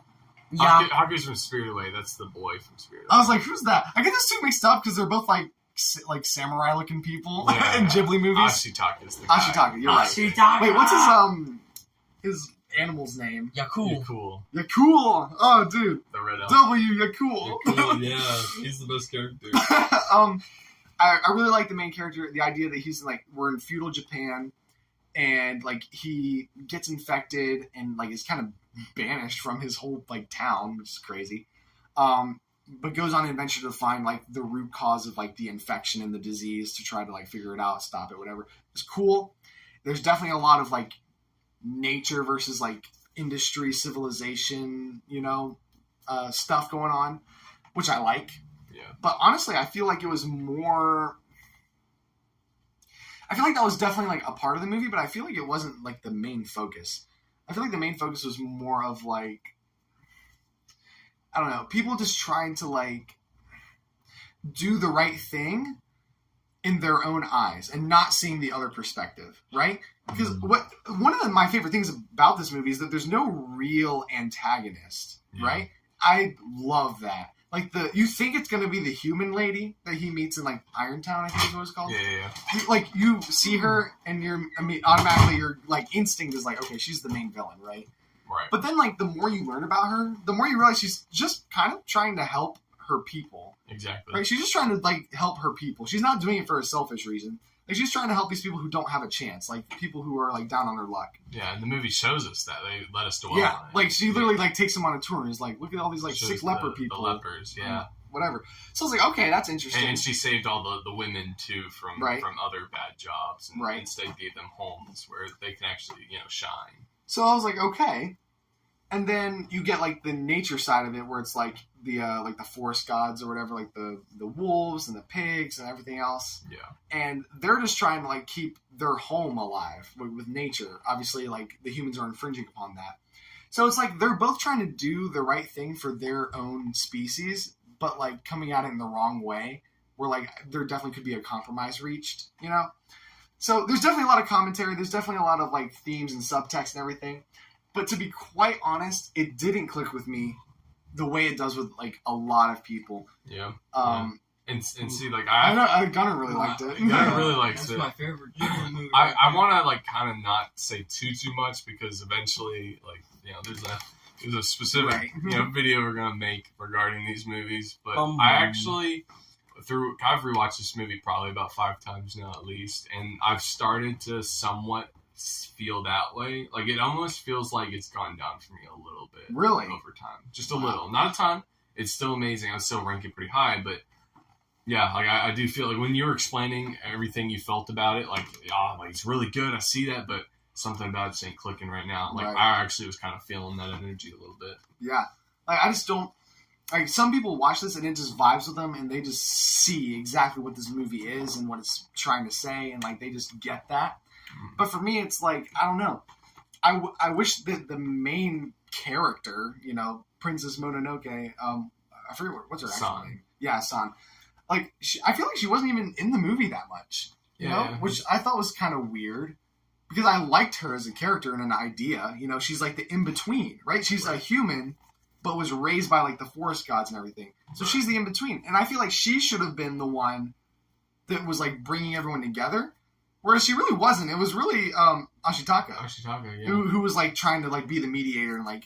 Because the thing is like he never picked sides in the movie. That was another thing I really liked actually. Was he was literally like, okay, Irontown getting tour, staying with the people. Okay, I'm leaving, and then I'm in the forest. Now I'm with the wolves. I see the forest god, whatever, the forest spirit, whatever it was. Oh, yeah. Like I see them. I'm sleeping with the people. Like, and he's like, and I'm understanding both sides. He never picks a side. He's just trying to like be the mediator, and like he's recognizing, okay, this is the problem. I feel like that should have been Mononoke, or at least like he's explained to her, like, hey, like this is what's happening. But then she's like, oh, I don't care about them. You know, my family abandoned me. And they raised me, like, you know, in the forest, whatever. Like, I get that motivation, but also like I didn't like how in the end. I think probably my least favorite part of the whole movie was in the end when everything's like said and done, and then Ashitaka's talking to her about like seeing her again or whatever, and she's like saying something about like I forget exactly the words she's saying something about how she's like, yeah, I don't know if I can forgive the humans or whatever. That's what she says. And I'm like, dude, like, Ashitaka is a human. You can see that not all humans are bad, right? Like, I get why you would think that from the way that you grew up, but, like, you are now seeing that it's not all bad. And the fact that she's just like, yeah, I don't know if I can forgive them. And I'm just like that. I feel it. I do something I feel it. I do, definitely. But it also is probably my favorite maybe my favorite Miyazaki film in terms of visuals and just like it's like an epic. And it is like has a lot of action, and I love that too. Like, yeah. I know I'm giving a lot of crap to this movie, but I do think it's a great movie. So I will say it's at least a B tier. Like it is a good movie. Yeah, fair enough. All right, Pulp Fiction. Oh boy, that's a big one. This is a very interesting movie. I don't know what I was expecting going into it. But it wasn't what it was, dude. It's honestly very much like dialogue driven. I thought it was gonna be like an action movie or like a detective movie. But it's really like an action movie that's separated into like different parts. Very artistic, and Quentin Tarantino has a very interesting just way of storytelling. It's very disjointed. So like the way of storytelling is like it starts off and you're like you get a section of the middle of this plot, and then you get a section from like near the end, and then you get like a section from the beginning, but then you get a section of this guy like who was a side character doing something while this section was happening, and it's boy. I was like, what is going on? It was interesting how it all came together, and I will say that Samuel L. Jackson, like, best character in this movie. Like, you see Samuel L. Jackson in a bunch of movies nowadays, like he just goes for a lot of movies, but like I forget how good of an actor he actually is, but like watching this movie I was like, man, this dude, like, he was killing it. There's a scene in the end, and it's probably my favorite scene in the entire film. And it's it's not really a spoiler. He's basically, they're in a diner, like it's him and his partner. They're like cops or whatever. Well, they're not cops. They're like hitmen, bodyguard people, whatever. Because they like protect like criminal people or like this mob boss. But anyways, he's with his partner. His partner goes to the bathroom, and the diner's like about to get robbed, right? So like these two like maniac people are like robbing the diner. Well, then he ends up like getting into like a conversation with one of the people who's robbing the diner, and it's so tense because he's just talking to him, and you can tell he's had a change of heart from being like a criminal or whatever, and he's like saying something about, I'm trying real hard to be the shepherd. It makes more sense in the movie, but dude, I gotta say, it wasn't my absolute favorite, but I gotta respect the hustle on this one. B. Nice. I just know the scene where like they both have their guns out and they shoot the one guy and just They just unload on the guy. Yeah, there's some great scenes in the movie. Don't get me wrong. But yeah, it was cool. Puss in Boots and the Last Wish. This movie, man. The best You guys would not stop hyping this movie up. very, very good. It was alright. The It was alright. pain. That hurts. That I hurts. put in this too. It's okay. Here's my problem. I don't know. My thing is and I told Gage, I think I even called you and told you about this. Yeah, we talked about this the segment. We talked about like 5 different movies. It's literally, the animation is stunning. The action is great. The dialogue is great. The humor is funny. The music's great. The story's great. And you didn't touch on this in your like ranking, but the villain is my favorite part of this entire movie. Wait, which one? Bro, I named off like 3 or 4 things, and I didn't get around to Jack that. Horner. Yeah, like, you're right. The villain is the best part of this movie. Big Jack Horner. It's like No, not Big Jack I love Horner. him too, though. He was like comic relief. It's really It's funny. funny. It's really cool because what people always say about this movie is like it took the 3 like big stereotypes with villains and perfected each one in one movie. You've got the bad guys that turn good, like the kind of good bad guys, you know, somewhere in between. Yeah. The comic relief, funny bad guy who's just bad In the but face, funny. why? And You're then an irredeemable monster! Like, what was he gonna shoot in that scene? You aren't gonna shoot a dog, are you? Yes, in the face. He's Why? like, yeah, in the face. Why? yeah, and then they have like the serious, actually scary villain. No, they did so, all 3. Death. perfectly. Death. This is So a perfect good. movie, And Gav. excellent. I know, but here's the thing. Dude, and when he like whistles, dude, Listen, it's you don't freaking need to tell me. insane, Like, my- dude. literally, everything is... That beginning is so Everything good. about this movie, the villain is my favorite part of the movie. Big Just Jack because, like, Horner. even though he's barely in it, he has presence over the entire film ever since the first scene you see him, because you never know like when he's gonna show up. When Puss in Boots is like imagining he's there, he's actually scared. It's like the only thing that he's ever been scared of his whole life. And of course, it's metaphor for death. Or he says it's not even a metaphor. He's like, not a metaphor, not an idea, just death, straight up. Straight up. So, but anyways, I love the villain. Probably the strongest part of this whole movie, which I know is saying a lot for a strong movie. All of that being said, I knew this was coming. Oh, no. Who There- could have predicted this? I just did not click with it, dude. I didn't. Dang. Like, I'm looking at the movie and I'm watching the It's a movie perfect and I'm movie. seeing what people are talking about and I understand what everyone is coming from. But dude, I just didn't, like, by the end I was just like, that was a great movie. But it wasn't more than that for me.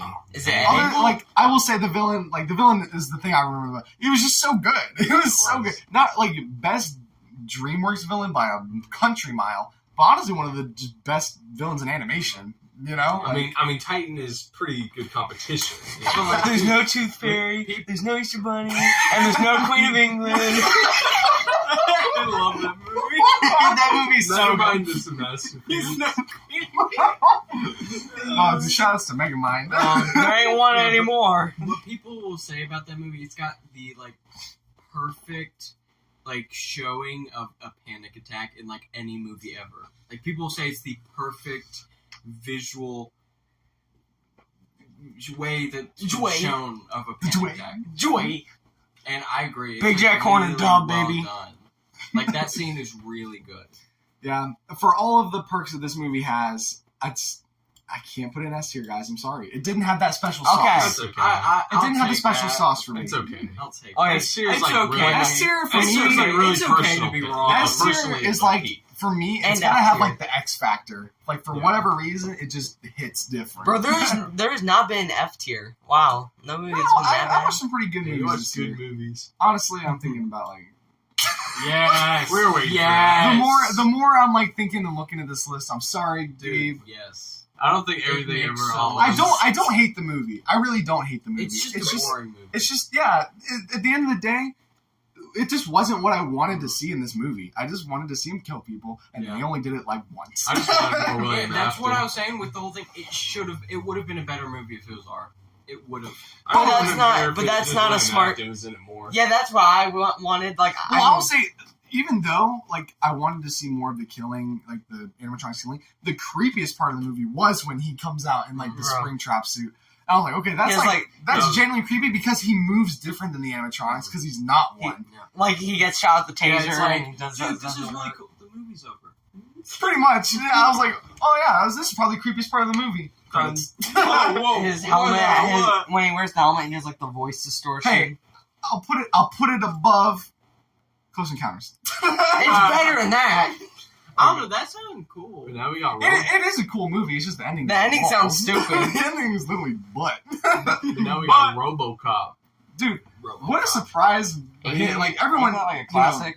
like It's talks very about like loud. when you talk about like 80s action films, That's what you people are always talking about Terminator, Predator, Rambo. Aliens, Rambo, RoboCop, like all these movies, right? Like just consider like classic action / sci-fi action movies. It was great. It was actually so fun to watch. Like the premise is cool. I mean, it's it's what it sounds like. He's a cop. He gets really banged up. He basically dies, but then they just bring him back to life as a robot, and he fights crime, and it's freaking awesome. Yeah, It's also more violent than I thought it was, but it made it even better. So honestly, B tier. Yeah.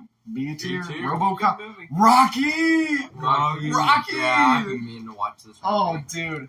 You talk about just a great character story. Like, you think of Rocky, and people think of Rocky, and they think, boxing, sports movie, that kind of thing. Training montage. This is the most not sports movie that exists. And hearing the backstory behind it is amazing. Sylvester Stallone, wrote this movie himself.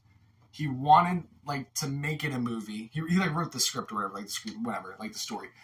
He wanted to star in it, and he put literally every cent he had into getting this movie seen by, publishers. He sold where he lived. He didn't have a house. He didn't have, anywhere to live. He lived in his car. He had to sell his pet dog. Oh my gosh. He literally gave everything to get this movie made.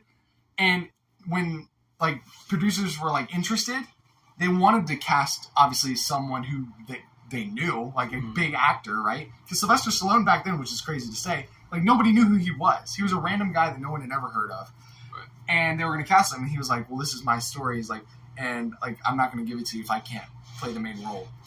And so that lost him a few producers. But finally, obviously, it got picked up, and they're like, okay, you can star in it. You're the main character, whatever. How this was, Sylvester Stallone's first film that he wrote and starred in is beyond me because it's excellent. It's actually so good. The only boxing in it is literally in the very beginning and the very end, are the only actual boxing matches you see. The rest of it is literally just a character story. It's That just sounds cool. who Rocky is as a person, why he's involved in boxing. He really likes this really introverted, shy girl that works at a pet store. You get to see their relationship develop, and it's extremely wholesome and believable, great chemistry, and seeing her character arc as well, behind the scenes is awesome. I mean, it's just great. Rocky is a character that you want to win, right? You cheer for Rocky, and by the end, when you're watching the fight happen, you're cheering him on. You're like, let's go, go! And also, so it's an excellent movie, great iconic shots. Also, I'll never look at the phrase "going the distance" the same because he uses it in the movie in such a powerful, a really powerful scene. And he's like, I just gotta go the distance, and dude, great. Yeah, Gotta put in A tier. the ending's super interesting, right? Where it's he didn't technically win, but it's Yeah, I mean, I find that interesting. it's essentially Real Steel. Real Steel Real took Steel. way more from Rocky than I realized. After watching this, I was like, so Real Steel's not as originally as I thought it was. I still like Real Steel as a movie, but yeah, it was definitely took a lot of inspiration from Rocky. Just pretty much turned them into robots. Pretty much. Yeah, great movie. You would like it a lot. You should watch it. I definitely plan on it. Scream. Matthew I'm Lillard. gonna watch it. What a So- fun movie. This is a fun movie, Yeah. right? Kind of like in Malignant, right? Where it's self-aware. It's very much meta and a little bit spoofy, but not in the cringy way, right? It's more of how you describe that Chucky I was scene literally just, where he was spoofing off of The Shining, but it was kind of yeah. cringy. Well, that was cringy. That was Exactly. Chucky. But that movie is what inspired Bride of Chucky. What? What, Scream? Yeah, Scream. Really? Yeah, because they were like, oh, like what like properties do we have that we can kind of turn into like a semi sort of parody Like type deal? horror comedy, right? Yeah. Which is a genre that does not get made anymore. That movie Which is did why it. the covers actually are similar. They took notes from the Scream poster. Yeah, I gotta say, it's a Different slasher from the other film ones. that knows it's a slasher film, Yeah. and that's what makes it awesome. And honestly, it had a twist in the end, like, because you're trying to figure out who, like, Scream, like, the ghost face. You're trying to figure out who he is. And the twist in the end is actually, like, I didn't see it coming. I was like, oh, this is really surprising. Like, I thought it was, like, since it's all meta and everything, it was going to be predictable, but then they, like, subvert your expectation. It was pretty good. It's Shagster. Also, dude, pretty funny, actually. Have you seen the clip where it's, so they have, like, this buddy in the movie who's into horror movies, right? So he loves horror movies. So he's like pointing out things that happen in horror movies that are like also happening in the movie. It's pretty funny. But they're watching like Halloween, I think. And he's like, 2 things you never do. And he's like, you never do like whatever, I forget what it is. And he's like, and you never say, I'll be right back. If you say I'll be right back, like you're gonna die. But he's like, if you ever say I'll be right back, like you're gonna die. Like you're gonna die. And then Matthew Lillard's character's like, hey, does anyone want a beer? And they're like, yeah, I'll take one. I'll be right back. Like leaves. His delivery was so good. So, bro. I gotta say, fun movie. Yeah, there are 2 like classic horror. Well, not counting There's Alien. a lot I mean, of them. okay, I want to watch Alien. Count too. I Alien. really want to watch Scream, and I really want to watch Halloween. Friday Those 13. are like the 2. No, don't care about that. I don't That's care still about a those. classic. Those are the ones I want to watch. That movie looked really good. It's B-tier. They seem to have changed a lot. Okay, nowadays. this next movie. So where were you put Spider? This should not be any lower than an A. That's Oh, dude. come on, you agree? Into the Spider-Verse and Across the Spider-Verse are the best things that have happened to comic book movies since Joker came out. And Joker was the best thing that happened to comic book movies since The Dark Knight came out. Yeah. Like, these are in my, like, top comic book movies of all time. I cannot wait for the 3rd one so we can get the whole trilogy. Oh, yeah, baby. It's The animation, iconic, inspirational. It started a movement. Like, trend-setting. The acting is excellent. The story is excellent. It is a middle movie, and I will give you the fact that by the end of it, you feel like you needed more. Yeah. But I think That's it the point. is actually a good thing, and it works in this film's favor because you're just enjoying. It's a pretty long movie. It's like a 2 hour and some change movie, and by the end, you're just like, I thought we were just getting started. Like it's like the movie goes by because you're having so much fun with it. Yeah.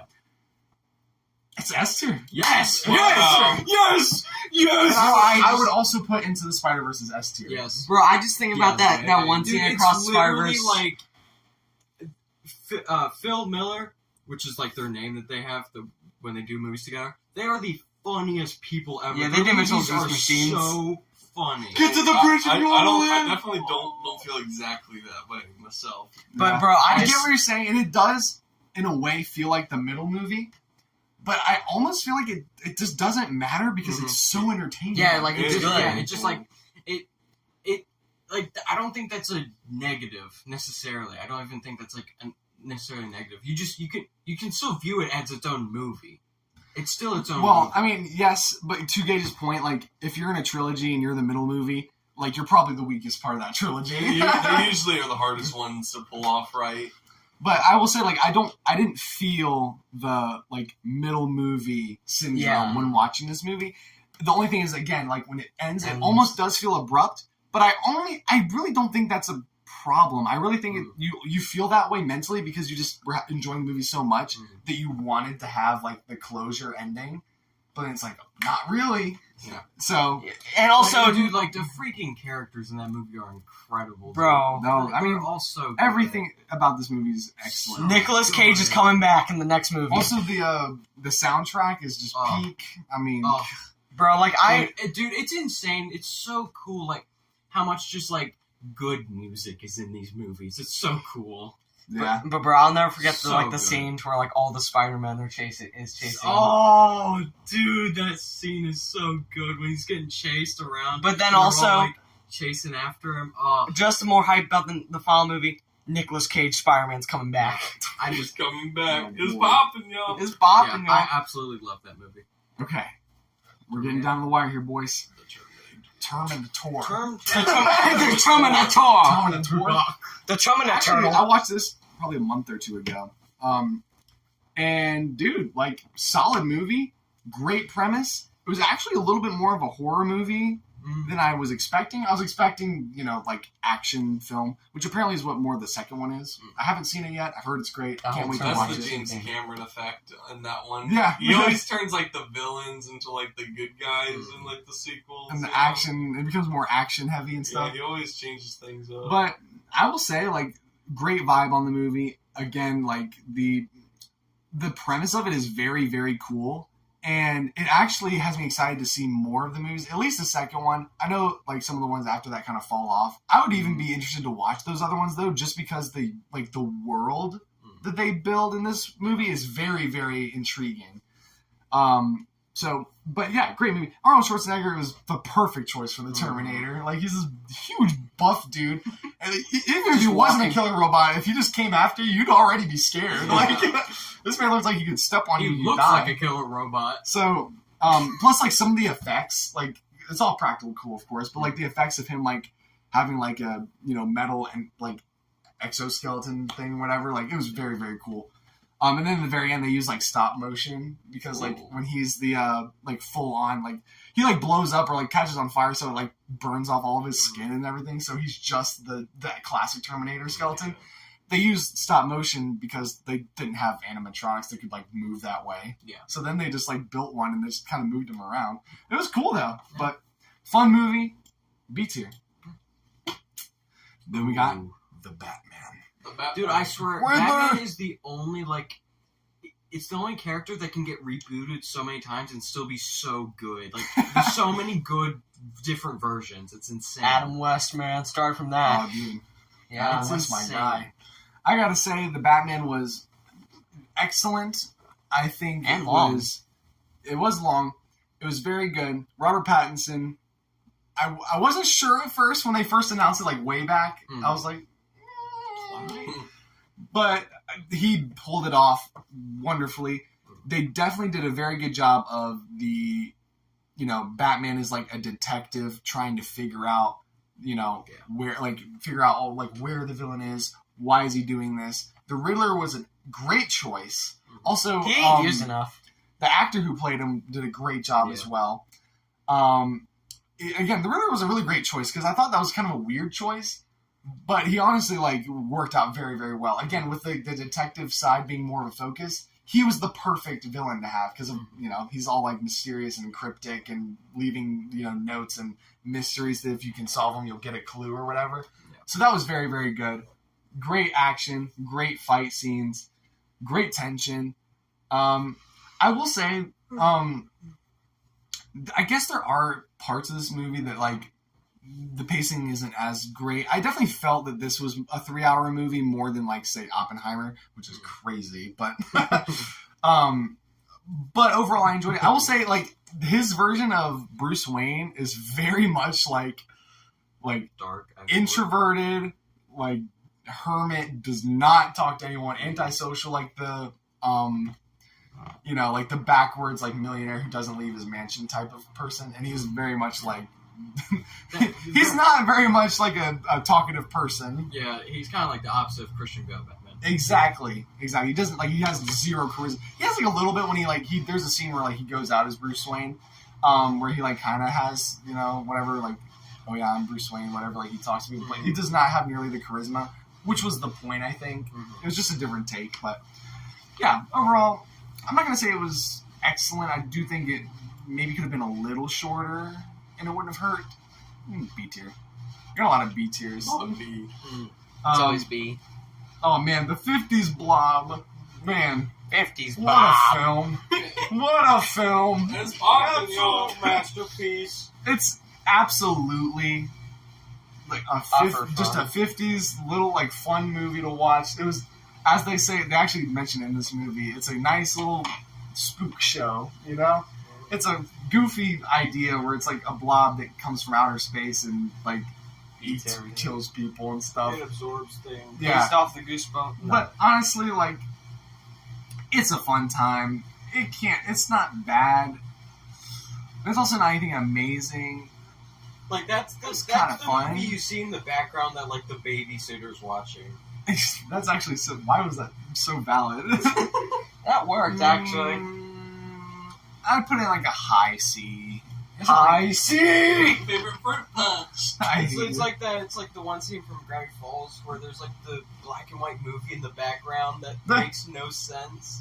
What was that? Oh, I can't. Oh, they remember. also have like the stupidest names. Yeah, Wasn't there it's like run, Trixandra? Why you can?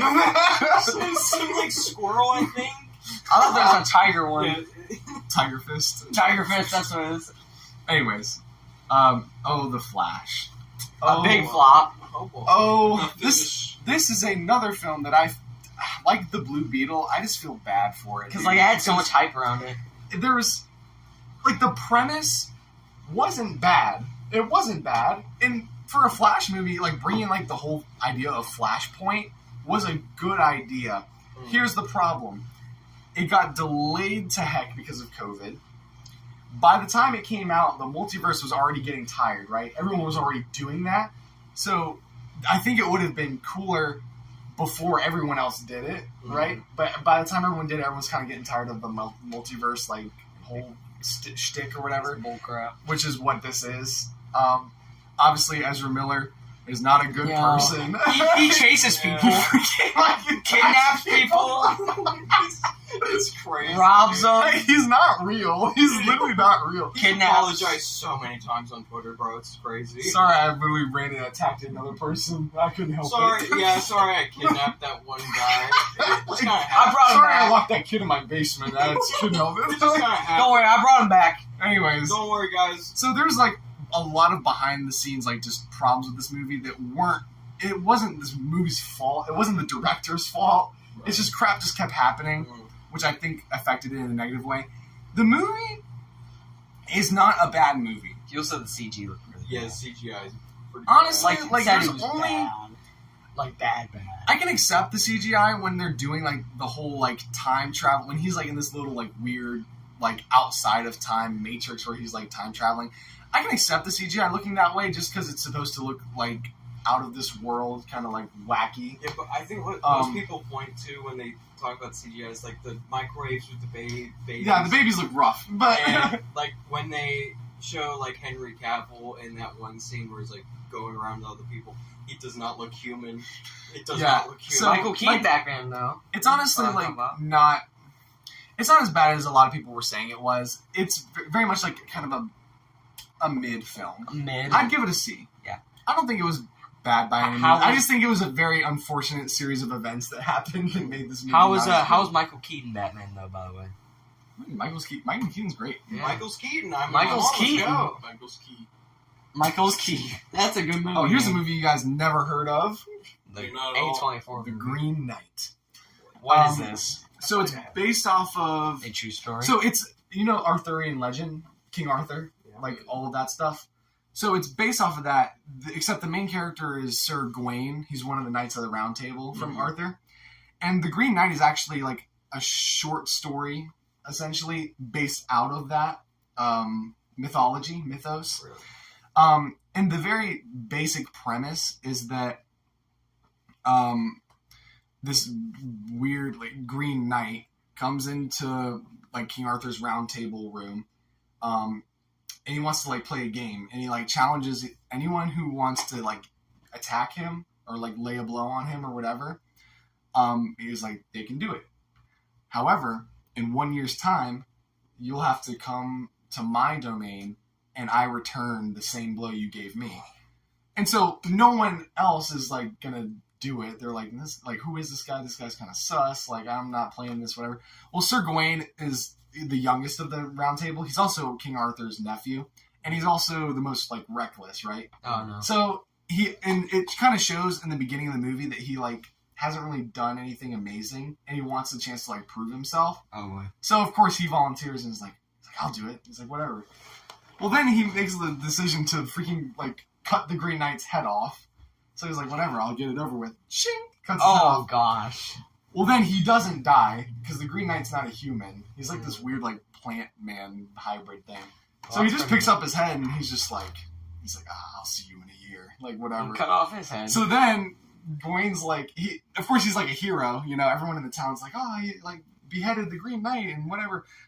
And so he's like regarded as a hero, which is what he wanted. But then in his mind, the whole time he's like, what's gonna happen? Like, what am I supposed to do? Well, in a year's time, he starts his journey to go to the Green Knights, the Green Chapel, they call it.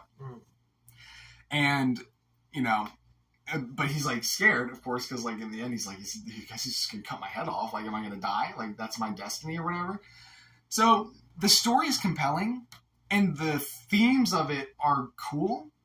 It's a very, I didn't love it because it was a very A24 film, right? It wasn't like a fantasy epic like you would expect it to be. It was more like fantasy meets art house, right? So it was very artsy. A lot of stuff happens that doesn't make sense, like in his journey. It's very much like what is happening. But I will say, like, the direction and the camera work and like even the sets and like the color grading and stuff is like masterful. Like, it is shot well. There are shots where like I could just pause it and be like, this looks amazing. Like, this looks like a painting, right? Wow. But it's just like the things that are happening just like don't make sense. It's all very like metaphorical, and again, you know, art house. You know what that means, right? Mm-hmm. So it's very much he's going on this like nice art house journey through like all of these places and stuff, and meets these people and has interactions with them, and like some of them make sense, but then things happen and you're just like, what the heck is going on? What the bleep is going on? So, but like the themes are cool because it essentially is like basically saying that like no one's perfect, you know. You don't have to like pretend to be someone you're not. It was an interesting experience, but I'd say the premise sounds really cool, actually. The premise is cool, but I just don't think the execution was for me. Again, it's very artsy. Well, if you just touch them or something, in 1 year you have to. Well, you could. He literally was like, you do whatever blow to me, and I'll return it. Right? So even if you had like chinked him, he just would have done that. But of course, Gawain's like reckless, and he's like, I want to be the hero. So he's like, he's like, well, you're gonna regret that. I'll put it in a low C. Okay. Just running for out of themes. space. Yeah, we've been here for how long? It's an hour 48, but also we only have 5.2 gigabytes left. We gotta go! Yeah, we gotta speed this up a little bit. There's the Matrix. It was mid. Yeah, we like there's nothing we haven't already talked about. What's up? What's up, bro? We already kind of talked about it, but iconic, great scenes. Early 2000s is heck music. Dude, it's freaking sick, dude. Let's go. Bullet time is iconic. Also, like, the romance between Trinity and Neo, did not buy that for a penny. I wouldn't buy that. I just didn't believe it at all. Also, Megan hated the scene, which, I mean, to her point, made sense.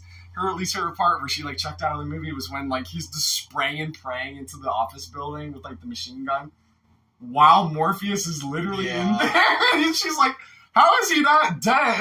Like, he literally just, like, unloaded a 50 cal into that place. So, I do remember that. there is some kind of just 2000s, like, who cares? Don't think about it. Like, it is the Matrix. but the premise is wild Yeah. and insane, and I think it was really ahead of its time. it absolutely was, but it just wasn't for me. See here. That's Sorry. This next movie for Gavin's definitely an S tier. It's gotta be. Meanwhile, Yeah. The Shining. it's It's an The S tier. It's Shining. insane how many like classic just scenes came from that movie. That's- it's that's- actually insane. Bro, it's so easily. That's What is there to say about The Shining other than it is literally The Shining? Jack Nicholson gives one of the, like American Psycho, one of the absolute best performances I've ever seen in my entire life in film. The dude was just, he wasn't real. He was masterful. Stanley Kubrick is an artist when it comes to directing. The shots are amazing. The music is exceptional. The tension is great. I didn't think I'd go out of this being scared, and I really wasn't. But there was definitely a feeling of like being creeped out / like uncomfortability, right? I don't like that. I thought like, okay, I'm gonna watch this movie, but like I've read the book, and I'm like, I don't think I'm gonna be that scared. And I really wasn't, but at the end, I couldn't deny the fact. I was like, I was uneasy. I was like, that was definitely a little creepy. So, I mean, there's not much else to say other than it's S tier. Oh my gosh! Wow, This is literally one of the best films I've ever seen. that's crazy. And along with that, The Silence of the Lambs. Anthony Hopkins, one of the best performances I've ever seen as Hannibal Lecter. Jodie, he's barely in the movie, by the way. Hannibal Lecter is almost not in this movie. And, like, he's the thing that everyone remembers. He's probably collectively in the movie for, like, I think it was somewhere between 16 to 20 minutes of this, like, 2-hour movie. And he is wonderful. Jodie Foster is the main character. She absolutely brings everything to the table. Excellent. The story is great. The shots are great. The acting is phenomenal. The acting in this movie is like, but when they're having an exchange between Jodie Foster and Anthony Hopkins as like their characters, it looks like you're just watching people talk, like but real conversation. Yeah, I like that. And it was excellent. It's a little bit of It's a little bit of a horror movie. It's not super scary, but it's a little bit of like a thriller, a mystery, detective, all put into one. It's one of the very few films in all of history that has won. They call it like the full sweep at the Academy Awards, where it won all 5 of the main awards. I think it's like Best Picture, Best Actor, Best Actress, Best Screenplay, and something else I forget. But it's one of the few films to do all that, and it wasn't even like Oscar bait film, like a drama. It's literally like a thriller, horror, detective combination. Anyways, short story, S tier, one of the best movies of all time. It's crazy. And then you get Mario. It's Mario, brother. Swing your arms from side to side. Come on, let's go through the Mario. Take one step. So, Mario. why did you say it at the same time? Hello, Mario. Yeah, it was the Mario movie. C And tier. it was as solid as I think it could have been. Jack Black Bowser's Amazing. legendary. Jack Black, I think he stole the show. Dude. Yes. Like, best Peaches was a banger. Don't tell me it wasn't. Don't tell me it wasn't. A certified hood banger. C tier. Alright, 3 movies left. We're on the home stretch, boys. The Ring. The Ring. Horror movie. I've never seen it, and This I was don't a care. rewatch for me. I'd seen it before. I liked it. I rewatched it this past year. I actually loved it. I think it's one of the best horror movies that I've seen. And Crap. it was better than I remembered. Like, it wasn't like in your face with like jump scares. It wasn't like predictable. It wasn't cringy. It wasn't theatrical. It plays it fairly straight faced, and like you believe it, and you're definitely creeped out. It definitely has the scare factor. Is it a PG-13 horror movie? I think it is. Yeah. And you're saying it's one of the scariest horror movies? I loved it, and also the ending is excellent. You remember the ending? It's like iconic. It comes out of nowhere, and it's like that was awesome. So on those grounds, I gotta give it a good old A tier. Good grief! Oh boy. Good old A grief! tier. What's that? And then What's that? Treasure Planet. Oh no, Gavin's biased. No, man. Hurry I watched. We gotta hurry to run out of space. We only got 2.8 gigs. 2.8 gigs. It's One okay. gig. 2.7. Listen, I have to explain myself. This is a very personal movie to me. 3 hours later. Listen, so Treasure Planet, I've C watched tier. this since I was like a little kid. You know, it's one of those movies that I have a lot of nostalgia for, but I hadn't seen it in a while. I love the Gruffalo. So I wanted to go back and kind of give it a little bit more of an updated, maybe a little bit more unbiased, just, you know, opinion, right? I was like, is this movie good? Right? Not just nostalgia blind. So I'm watching this movie. First of all, the animation it's Disney 2D animation. I mean, it's just top of the line stuff. It was one of their first movies to like really seamlessly blend 2D and CG together, kind of like the Iron Giant does, you know. And it looks great. It looks stunning. It gives it a really unique look. So I think the visuals are very excellent. The music is great. There's 2 original songs and lyrical songs in this movie. One of them is "I'm Still Here." so good. I was watching it, and I will say that it was like a B tier pretty much the whole time I'm watching it, and I'm like, okay, maybe this is just as good as like every other like Disney Renaissance 2D animated film, right? And I'm like, no, there's something more here. The relationship between Jim and Silver. That's what everyone says. Yeah, that's what It is the thing that makes this movie excellent. It is the everything else. Like there is like, you know, good dialogue. It's funny. It's got great action sequences. It's got great. The black hole sequence is tense, right? It's also like one of the few like Disney like 2D animated films to, like show people freaking dying. Like people like actually die in this movie, which I respect. But the dynamic between the main character and the main protagonist is so good. You mean antagonist? Did I say protagonist? Yeah, main character and the main protagonist. You know what I meant. You know what I mean. But it was so good that like literally there's at least you know one or two scenes where like I was actually feeling myself starting to tear up a little bit. I was like, it's actually that good. So if it wasn't for that being so strong, I would say it's a B tier. But because of that alone, it gets into the A tier. Yeah. Dang. Yeah, I would recommend you watch it. Actually, like it was one of those. I was afraid it wasn't going to be as good as I remembered it was, and there are parts of it I was like, but then like once you see that relationship develop between the two like main characters, 1.6. I was like, this is good. This is good. So Tron. So Tron. Is this gonna be an F tier? Here we go. Like first movie to ever use CGI. Dude, it is. It's old, but because it's like based on a video game, they get away with it. You know what I mean? Because it doesn't matter if it looks like a video game, because it's supposed to look like a video game. So they get away with the fact that the CGI looks like not great, but in the context of a game, it looks good.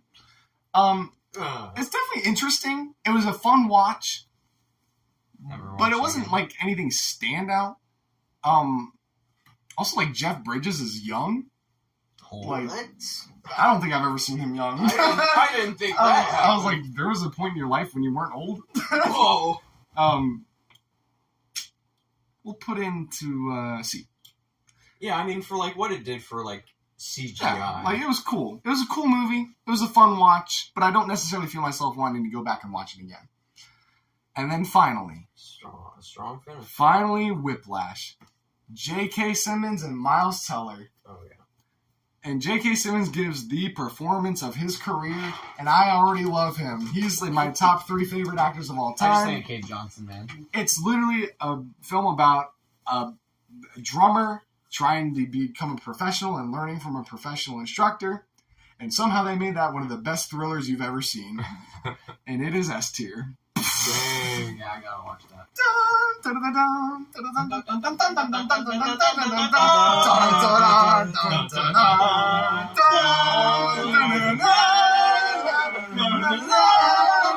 5 Nights F tier. Yeah!